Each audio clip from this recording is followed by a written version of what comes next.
It's probably not been quite a traditional one that you'd expect. I graduated from Surrey University in Hotel and Catering Management and then I joined the Army.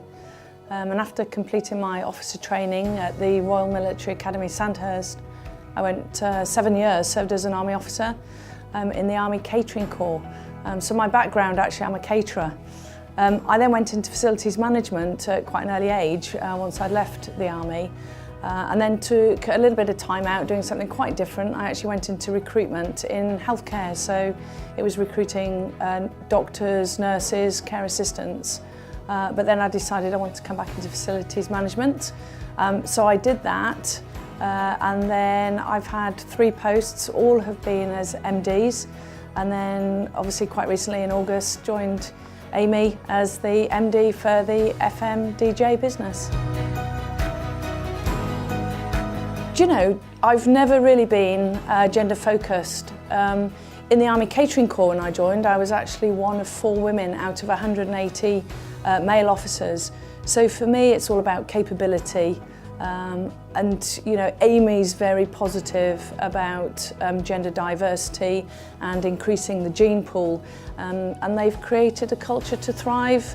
And hopefully, you know, I can help take that forward. And it's something I'm actually very passionate about, is helping to bring other people through, and other women in particular.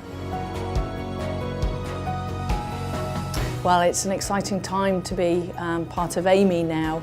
I mean, not only is my business unit a new business unit where we've got 3 businesses coming together, in terms of the actual marketplace, it's very liquid and it's actually quite dynamic. So in terms of the opportunities that are open to us, it means that I can now have a wider portfolio of services, be able to develop the capability, and probably more importantly, actually look at the market and where we want to be and how we position Amey in, you know, facilities, defence and in justice going forward.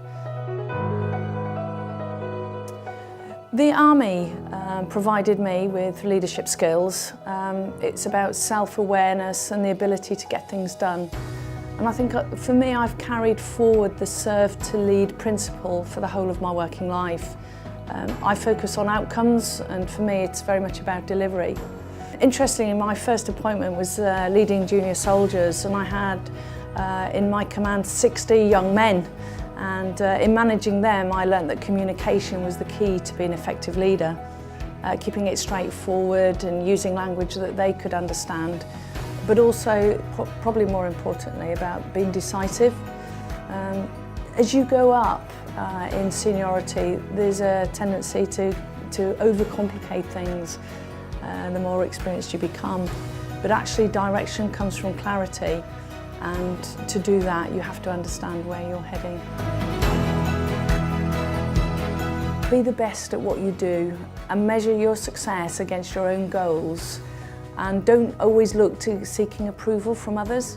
I'd say be proactive in seeking credit for your own performance and recognise what you can do. And women in particular can be reticent about this. I'd say be clear on what you want to do in 5 years' time. Have a plan, but also be flexible, because you need to be able to recognise the opportunities when they present themselves, and that you can then grasp those and take them forward. And when opportunities do come, be decisive, you know, rather than expecting them to be given to you, just grasp them.